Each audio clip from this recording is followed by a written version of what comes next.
जिला मुख्यालय से करीब 45 किलोमीटर दूर सिरौली गोसपुर ब्लॉक का गांव है अगेहरा, जहां की बेटी पूजा ने कक्षा 8 की छात्रा रहते हुए एक ऐसा मॉडल बनाया विज्ञान का जिसे देखकर सभी हैरत में रह गए। पूजा ने अपने गांव में थ्रेसर से मड़ाई के दौरान उड़ती धूल को देखकर एक ऐसा सिस्टम तैयार किया, एक ऐसा रिसर्च तैयार किया जिससे कि अगर वो चीज़ थ्रेसर में लगा दी जाए तो थ्रेसर की जो धूल होती है वो आंखों में नहीं पड़ेगी, उड़ के लोगों के पास नहीं जाएगी, वो एक जगह इकट्ठा हो जाएगी और इससे खाद भी बनाई जा सकती है। तो पूजा ने अपना ये जो इंस्पायर अवार्ड योजना के तहत अपने कक्षा 8 की छात्रा के रूप में अपने स्कूल की तरफ से ये प्रोजेक्ट ब्लॉक स्तर पर रखा, ब्लॉक से जिले स्तर पर आया, जिले से मंडल और प्रदेश होते हुए ये इनका प्रोजेक्ट राष्ट्रीय स्तर पर जो है चयनित किया गया। अब भारत सरकार पूजा को 14 जून को जापान भेज रही है। पूजा के लिए हमने आज पूजा की पूरी पड़ताल कराई, हमारे रिपोर्टर पूजा के घर गए, उनके घर की हालत देखी, उनके माता पिता से बात की और उसके बाद जब हम पूजा से बात करके अपने ऑफिस लौटे तो पूजा भी धन्यवाद देने, अमर उजाला को धन्यवाद देने अमर उजाला कार्यालय बाराबंकी आई। उसके साथ उनके गाइड टीचर राजीव श्रीवास्तव मौजूद थे और साथ में बाराबंकी के बीएसए संतोष देव पांडे भी आए। आइए हम दिखाते हैं कि लोग क्या कहते हैं पूजा की सफलता पर। जब थ्रेसर से गेहूं की कटाई की जाती है तो थ्रेसर से जब भूसा निकलता है उसके साथ में जो धूल निकलती है वो धूल हमारे वातावरण को और हमारे स्वास्थ्य को बहुत नुकसान पहुंचाती है। उस धूल को हमने रोकने के लिए उस बारे में हम सोचने लगे थे कि इसके लिए क्या बनाया जाए जो इस धूल को हम रोक सकते हैं। तो हमने सर ये मॉडल बनाया है। जैसे हम लोग इसके बारे में स्कूल में पढ़ते समय पास के खेत में चल रहे थ्रेसर से निकलने वाली धूल हमारे स्कूल में आ रही थी, जिसके कारण हम लोगों को पढ़ने और लिखने में, सांस लेने में दिक्कत हो रही थी, खांसी आने लगती थी, इससे बहुत बीमारियाँ हो रहती थी। इस प्रक्रिया को मतलब इस बारे में हम सोचने लगी थी। फिर हमने जाकर सर से कहा सर इसके लिए क्या किया जाए जो इस धूल को रोक सकता है। फिर हमने सर से कहा सर इसके सामने मुझे एक बड़ा सा झोला लगा दें, हो सकता है धूल रुक जाए। फिर सर ने कहा तुम्हारे पास इतना बड़ा झोला कहाँ है जो तुम इसके सामने लगाओगे। सर इस बारे में हम सोचते रहे, फिर घर चले गए। फिर माँ को हम जब एक दिन चलने से गेहूँ काटा चलते था, जितना महीन था वो नीचे गिरा जा रहा था और जितना बड़ा था वो ऊपर था। इस हमारे समझ में आया कि जैसे घर बनते मकान बनती है उससे मोरंग चाली जाती है, वो हम उसके सामने चलना लगा दें, हो सकता है धूल अलग हो जाए। फिर स्कूल को हम लोग चलना लेकर गए। फिर सर से कहा सर कि चलिए आप इसे चलना लगा कर देखते हैं। 2-4 बच्चे को स्कूल से लेकर गए।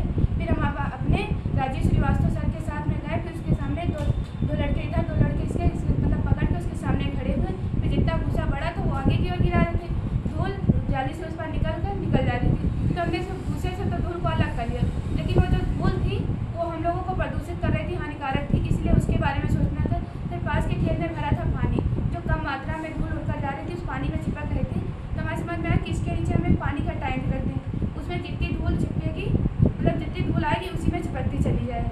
इसलिए यह सोच के सर हमने ये उपकरण बनाया है। तो ये उपकरण बनाने के बाद में आपने जिला स्तर पर उसको प्रस्तुत किया इंस्पायर अवार्ड योजना में, और यहाँ से वो सेलेक्ट होने के बाद वो पहुँचा प्रदेश स्तर पर, और प्रदेश स्तर के बाद वो पहुँच गया आपका राष्ट्रीय स्तर पे। तो अब जापान जा रहे हैं आप, अपने पारिवारिक पृष्ठभूमि के बारे में कुछ बताइए और कि जापान जाके क्या आपका आगे क्या प्लान है, आगे क्या सोचती हैं आप, देश के लिए क्या करना चाहती हैं, और इस प्रोजेक्ट के बारे में बताइए। इसको पेटेंट आप कराएंगे कि भारत सरकार कराएगी, क्या सोचती है? सर ये हम लोगों से तो कहा गया था, लेकिन हम लोगों के पास इतना कुछ था नहीं, तो इसलिए भारत सरकार मेरा ये प्रिंट आउट करवाएगी। सर हमारे घर में ये स्थिति नहीं थी, हम लोग पहले सर छप्पर रखा जिससे वो पानी बरसता था, इधर उधर जाके हम लोग कापी किताब बोरी में या पन्नी में रख देते कि जिससे भीजे ना, हमारी कापी किताब को नुकसान ना हो। इस बारे में सर हमारे घर में लाइट भी नहीं थी, तो जो डिब्बी जलती है सर डिब्बी जलाकर हम लोग पढ़ते थे। तो अब तो सर बैटरी हो गई तो उससे बल्ब होगा, उससे जलता है। सर न बाइक है, सर कहीं आना जाना होता है तो हमारे राजीव श्रीवास्तव सर की सहायता से हम कहीं आते जाते हैं। आपने कभी आजकल जो दौर चल रहा है सोशल मीडिया का, लोग गूगल पे ज्ञान ले रहे हैं और तमाम प्रकार की चीज़ें, गूगल और तमाम प्रकार के ऐप और टूल्स आ गए हैं, तो आपने मोबाइल का प्रयोग नहीं किया और इतना बड़ा उपकरण बनाया जो राष्ट्रीय स्तर पे चर्चित हुआ, और आप चर्चित रहे, आज जापान जा रही हैं 14 तारीख को। तो क्या आप ये मानती है कि सोशल मीडिया और मोबाइल से दूरी रखते हुए भी आपने अच्छी सफलता पाई? तो इसके लिए जैसे कहा जा रहा है कि आज मोबाइल ज़रूरी है पढ़ने के लिए, तो इसके बारे में क्या कहेंगे? सर मोबाइल जरूरी है, लेकिन हम लोगों के पास था नहीं, तो इसे हम मतलब सर की सहायता से ये लोग हमसे एकता मतलब शेयर किए। मम्मी पापा का योगदान कितना मिला है आपके? सर मम्मी पापा के भी पूरा मिला, लेकिन सर मम्मी पापा को जितना कर सके उतना किए हैं, लेकिन हमारे राजीव श्रीवास्तव सर हम लोगों के साथ बहुत किए हैं। सर क्या करेंगे आगे चल के जापान में जाके, क्या आपका मन है कि वहाँ क्या हम करेंगे? जापान जाएंगे, वहाँ क्या विजिट करेंगे, क्या देखना चाहती हैं वहाँ पे? सर अभी हम वहाँ गए तो है नहीं, लेकिन वहाँ जाएंगे, जो चीज़ मतलब वहाँ देखेंगे वो समझ में आएंगी। फिर जी जी, कोई बच्चों को संदेश देना चाहती हैं जो आप सरकारी स्कूल में बच्चे पढ़ रहे हैं, आप सरकारी स्कूल की छात्रा हैं और मौजूदा स्थिति में भी आप सहायता प्राप्त स्कूल की छात्रा हैं, इंटर की छात्रा हैं, तो कहा जाता है कि सरकारी शिक्षा को लेकर बड़ा लोग जो है नेगेटिव देखते हैं कि ये सरकारी स्कूल में पढ़ रहे हैं, तो इसको लेकर क्या कहना चाहेगी? सरकारी स्कूल में पढ़ रहे बच्चे भी प्रतिभावान होते हैं, वो कैसे आगे बढ़ सकते हैं? मैं केवल ये पूछना चाहता हूँ कि क्या सरकारी स्कूल के बच्चे भी प्रतिभावान तो होते ही हैं? Yes sir. तो क्या ज़रूरत है कि क्या किया जाए ऐसा कि और बच्चे आगे बढ़ें? क्या परेशानी आ रही है आपके सामने? अगर कोई बच्चा बनना चाहे, कुछ सरकारी स्कूल का बच्चा कुछ अच्छा प्रोजेक्ट बनाना चाहे, तो उसे क्या परेशानी, आपको क्या परेशानी झेलनी पड़ी?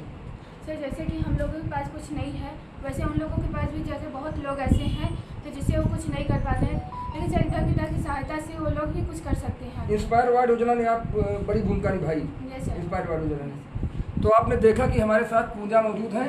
पूजा एक मजदूर की बेटी हैं और उनकी माँ उसी स्कूल में रसोइया हैं जहाँ पर इन्होंने कक्षा 8 तक शिक्षा ग्रहण की। इस समय पूजा इंटर की छात्रा हैं और सफदरगंज के एक सहायता प्राप्त स्कूल फतेहचंद जगदीश राय की छात्रा हैं। ये 14 जून को जापान जा रही हैं, तो इस मौके पर पूजा को जो सपोर्ट करने वाले इनके जो गाइड टीचर हैं उनसे भी बात करेंगे। उनका नाम है राजेश श्रीवास्तव जी। हमारे साथ मौजूद हैं पूजा के गाइड टीचर राजीव श्रीवास्तव जी।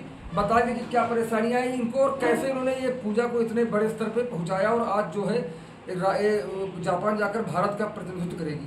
जी राजीव। नमस्कार सर। मैं बेसिक शिक्षा परिषद का एक सहायक अध्यापक हूँ उच्च प्राथमिक विद्यालय घेरा में। सर जब इंस्पायर अवार्ड की स्कीम आती है कि बच्चों से आप कुछ नया कराइए, नवाचार कराइए, तो हमारे माननीय जो हमारे बीएसए सर संतोष देव पांडे सर जी ने कहा सब टीचर से कि आप लोग कुछ करिए, हमारे बच्चों में प्रतिभा कम नहीं है, उनको आगे निकालिए, उनको लाइए।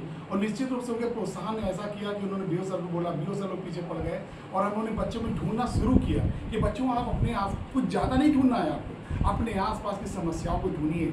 क्या समस्या आपके पिता को आ रही, माता को आ रही, आपको आ रही, ढूंढिए। उसे हमारी जो ये छात्रा पूजा है उसने बहुत ही अच्छी समस्या ढूंढी कि पूरा गांव गेहूं की मड़ाई के समय उस धूल से परेशान होता था। और अच्छी बात ये थी समस्या के ढूंढने के बाद जो मेरे पास आई तो मैंने उससे कहा पूजा समस्या तो आ गई, अब इसका निराकरण कैसे किया जाए?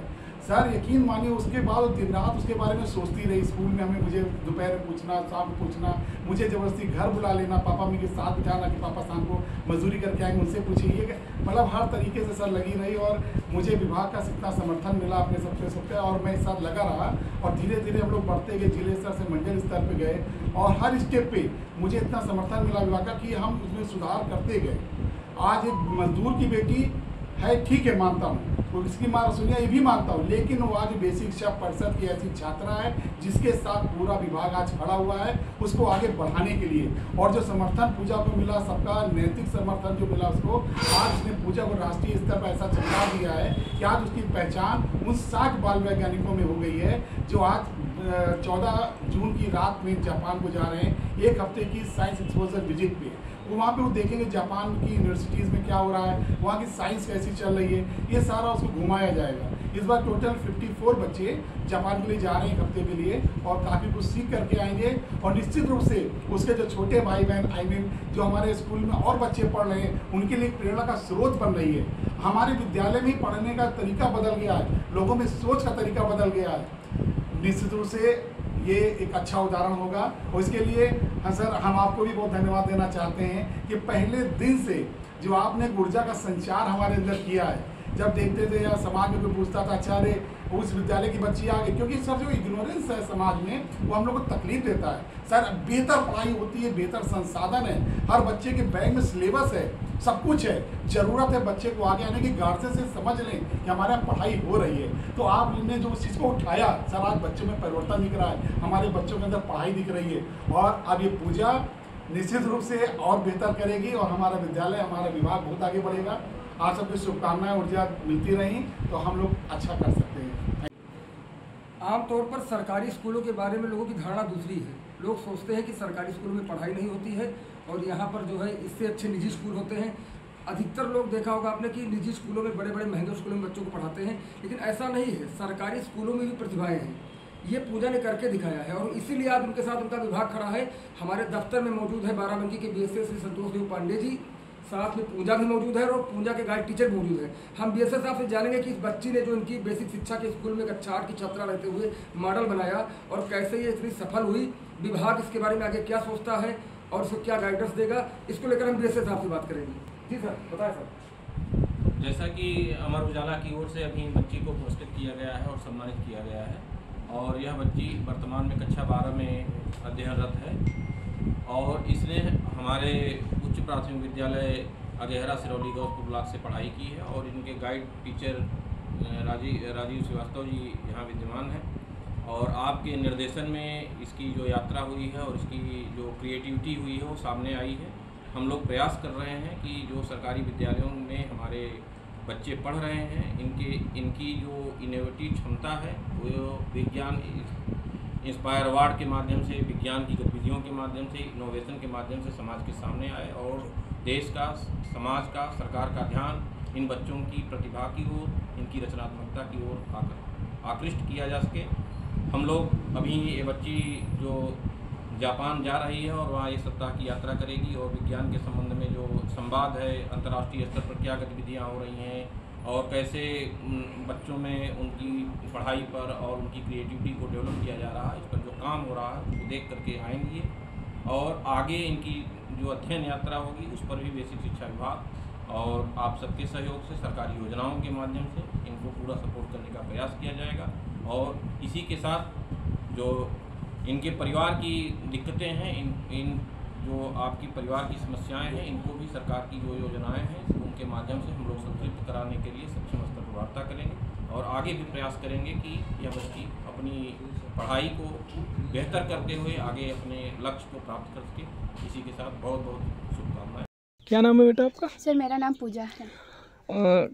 आपने क्या बनाया है जो है? सर मैंने भूसा धूल पृथक्करण यंत्र बनाया है। सर जैसे भारत में अब मेरे यहाँ गेहूं की कटाई होती है तो उसमें भूसे के साथ जो निकल रही धूल है वो हमारे वातावरण को और हमारे स्वास्थ्य को बहुत नुकसान पहुंचाती है, इसलिए हम उस धूल को रोकने के लिए ये थ्रेसर बनाया। सर स्कूल में पढ़ते समय पास के खेत में चल रहे थ्रेसर से निकलने वाली धूल हमारे स्कूल में आ रही थी, जिसके कारण हम लोगों को पढ़ने और लिखने में, सांस लेने में दिक्कत हो रही थी। जैसे सर गांव के पास से अभी कोई रास्ते में चल रहा थ्रेसर, कोई गाड़ी से जा रहा है तो उसके ऊपर धूल पड़ी, उसके खांसी आने लगी, इससे जुकाम बुखार बहुत सी बीमारी बन जाती। इस बारे में हम सोचने लगी थी। सर हमने सर से जाके कहा सर इसके लिए क्या किया जाए जो इस धूल को रोक सकता है। फिर हमने सर से कहा सर इसके सामने जैसे हम एक बड़ा सा झोला लगा दें, हो सकता है धूल रुक जाए। तो सर ने बताया तुम्हारे पास इतना बड़ा झोला कहाँ है जो तुम इसके सामने लगाओगी तो धूल रुक जाएगी। इसके बारे में सर सोचते रहे। फिर स्कूल में छुट्टी हो गई इसलिए हम लोग घर चले आए। उसके बाद में हम माँ को एक दिन चलने से गेहूँ का आटा चालते हुए देखा तो सर जितना महीन था आटा वो नीचे गिर रहा और जितना बड़ा था वो चलने के ऊपर था। तो हमारे समझ में आया कि जैसे सर घर या मकान बनते हैं उससे मौरंग चाली जाती है, वो चलना हम उसके सामने खड़ा करके देखते, हो सकता है धूल रुक जाए इससे।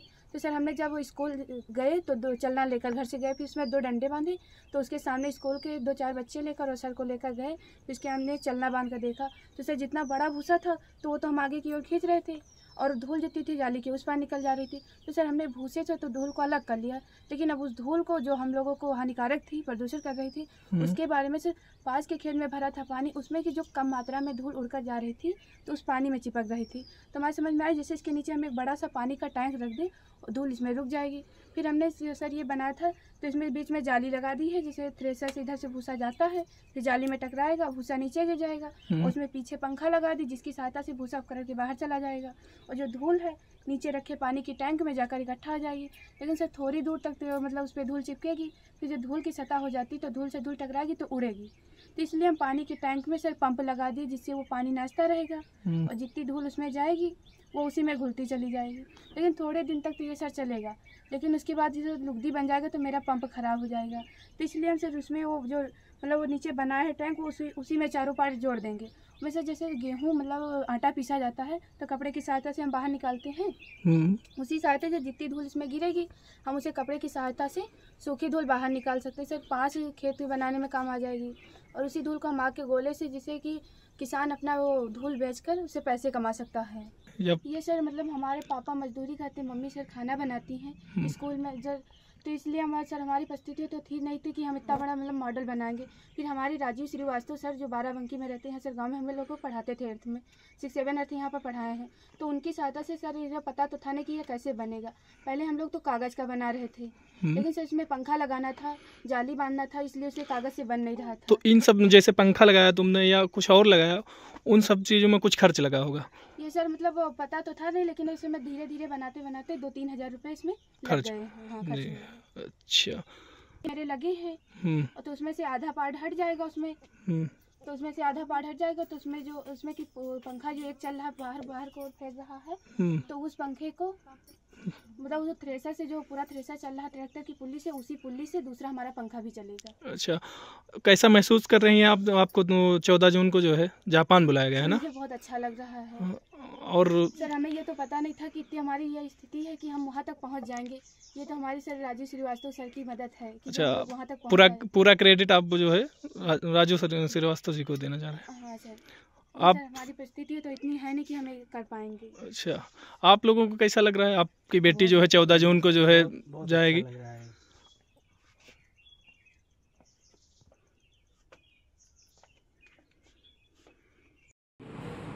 आमतौर पर सरकारी स्कूलों के बारे में लोगों की धारणा दूसरी है। लोग सोचते हैं कि सरकारी स्कूलों में पढ़ाई नहीं होती है और यहाँ पर जो है इससे अच्छे निजी स्कूल होते हैं। अधिकतर लोग देखा होगा आपने कि निजी स्कूलों में बड़े बड़े महंगे स्कूलों में बच्चों को पढ़ाते हैं, लेकिन ऐसा नहीं है। सरकारी स्कूलों में भी प्रतिभाएं हैं, ये पूजा ने करके दिखाया है और इसीलिए आज उनके साथ उनका विभाग खड़ा है। हमारे दफ्तर में मौजूद है बाराबंकी के बीएसएस श्री संतोष देव पांडे जी, साथ में पूजा भी मौजूद है और पूजा के गाइड टीचर मौजूद है। हम बीएसएस साहब से जानेंगे कि इस बच्ची ने जो इनकी बेसिक शिक्षा के स्कूल में कक्षा 8 की छात्रा रहते हुए मॉडल बनाया और कैसे ये इतनी सफल हुई, विभाग इसके बारे में आगे क्या सोचता है और उसको क्या गाइडेंस देगा, इसको लेकर हम बीएसएस साहब से बात करेंगे। जी सर, बताएं सर। जैसा कि अमर उजाला की ओर से अभी बच्ची को पुरस्कृत किया गया है और सम्मानित किया गया है, और यह बच्ची वर्तमान में कक्षा 12 में अध्ययनरत है और इसने हमारे उच्च प्राथमिक विद्यालय अगेहरा सिरौली गौसपुर ब्लॉक से पढ़ाई की है और इनके गाइड टीचर राजीव श्रीवास्तव जी यहाँ विद्यमान हैं और आपके निर्देशन में इसकी जो यात्रा हुई है और इसकी जो क्रिएटिविटी हुई है वो सामने आई है। हम लोग प्रयास कर रहे हैं कि जो सरकारी विद्यालयों में हमारे बच्चे पढ़ रहे हैं इनकी जो इनोवेटिव क्षमता है वो विज्ञान इंस्पायर अवार्ड के माध्यम से, विज्ञान की गतिविधियों के माध्यम से, इनोवेशन के माध्यम से समाज के सामने आए और देश का, समाज का, सरकार का ध्यान इन बच्चों की प्रतिभा की ओर, इनकी रचनात्मकता की ओर आकृष्ट किया जा सके। हम लोग अभी ये बच्ची जो जापान जा रही है और वहाँ एक सप्ताह की यात्रा करेगी और विज्ञान के संबंध में जो संवाद है, अंतर्राष्ट्रीय स्तर पर क्या गतिविधियाँ हो रही हैं और कैसे बच्चों में उनकी पढ़ाई पर और उनकी क्रिएटिविटी को डेवलप किया जा रहा है, इस पर जो काम हो रहा है उसको देख करके आएंगी और आगे इनकी जो अध्ययन यात्रा होगी उस पर भी बेसिक शिक्षा विभाग और आप सबके सहयोग से, सरकारी योजनाओं के माध्यम से इनको पूरा सपोर्ट करने का प्रयास किया जाएगा। और इसी के साथ जो इनके परिवार की दिक्कतें हैं, इन जो आपकी परिवार की समस्याएं हैं, इनको भी सरकार की जो योजनाएं हैं उनके माध्यम से हम लोग संतृप्त कराने के लिए सक्षम स्तर पर वार्ता करेंगे और आगे भी प्रयास करेंगे कि यह बच्ची अपनी पढ़ाई को बेहतर करते हुए आगे अपने लक्ष्य को प्राप्त कर सके। इसी के साथ बहुत बहुत शुभकामनाएं, बहुत बहुत धन्यवाद। नमस्ते सर, मैं पूजा, उत्तर प्रदेश जनपद बाराबंकी की पूजा। सर मैंने भूसाधुर पृथक्करण यंत्र बनाया है।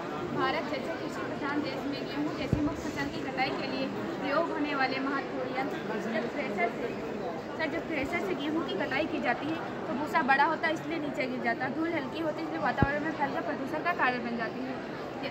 स्कूल में पढ़ते समय पास के खेत में चल रहे थ्रेसर से निकलने वाली धूल हमारे स्कूल में आ रही थी, जिसके कारण हम लोगों को पढ़ने और लिखने में दिक्कत हो रही थी, खांसी आने लगी, सांस लेने में दिक्कत थी। इस परिस्थितियों को देखकर इस बारे में सोचने लगी थी।